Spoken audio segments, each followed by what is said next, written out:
एक बार बुद्ध कहीं प्रवचन दे रहे थे। अपने प्रवचन खत्म करते हुए उन्होंने आखिर में कहा, जागो, समय हाथ से निकला जा रहा है।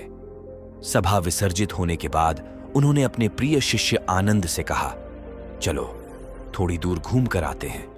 आनंद बुद्ध के साथ चल दिए। अभी वे विहार के मुख्य दरवाजे तक ही पहुंचे थे कि एक किनारे रुककर खड़े हो गए। प्रवचन सुनने आए लोग एक एक कर बाहर निकल रहे थे, इसलिए भीड़ सी हो गई थी।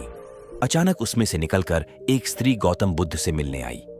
उसने कहा, तथागत, मैं नर्तकी हूं। आज नगर सेठ के घर मेरे नृत्य का कार्यक्रम पहले से तय था, लेकिन मैं उसके बारे में भूल चुकी थी। आपने कहा समय निकला जा रहा है तो मुझे तुरंत इस बात की याद आई। उसके बाद एक डकैत बुद्ध की ओर आया। उसने कहा, तथागत, मैं आपसे कोई बात छिपाऊंगा नहीं। मैं भूल गया था कि आज मुझे एक जगह डाका डालने जाना था कि आज उपदेश सुनते ही मुझे अपनी योजना याद आ गई। बहुत बहुत धन्यवाद। उसके जाने के बाद धीरे धीरे चलता हुआ एक बूढ़ा व्यक्ति बुद्ध के पास आया। वृद्ध ने कहा, जिंदगी भर दुनियादारी की चीजों के पीछे भागता रहा। अब मौत का सामना करने का दिन नजदीक आता जा रहा है। तब मुझे लगता है कि सारी जिंदगी यूं ही बेकार हो गई।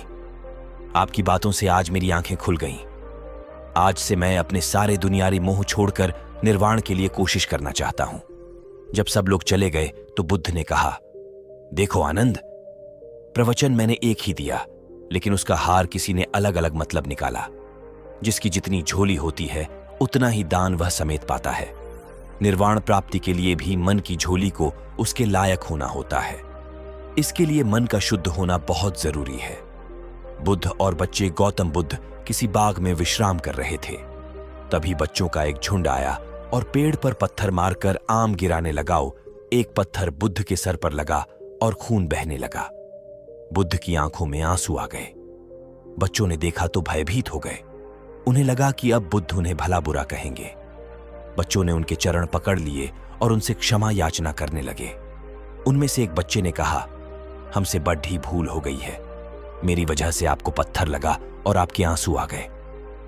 इस पर बुद्ध ने कहा, बच्चों, मैं इसलिए दुखी हूं कि तुमने आम के पेड़ पर पत्थर मारा तो पेड़ ने बदले में तुम्हें मीठे फल दिए, लेकिन मुझे मारने पर मैं तुम्हें सिर्फ डर दे सका। बुद्ध का तर्क एक बार बुद्ध से उनके एक शिष्य ने पूछा, भगवान, आपने आज तक यह नहीं बताया कि मृत्यु के बाद क्या होता है। उसकी बात सुनकर बुद्ध मुस्कुराए। फिर उन्होंने उससे पूछा, पहले मेरी एक बात का जवाब दो। अगर कोई कहीं जा रहा हो और अचानक कहीं से आकर उसके शरीर में एक जहर भरा तीर लग जाए तो उसे क्या करना चाहिए?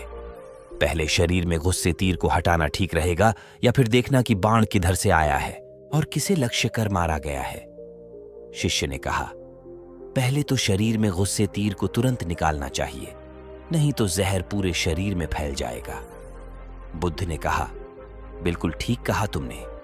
अब यह बताओ कि पहले इस जीवन के दुखों के निवारण का उपाय किया जाए या मृत्यु की बाद की बातों के बारे में सोचा जाए? शिष्य अब समझ चुका था और उसकी जिज्ञासा शांत हो गई।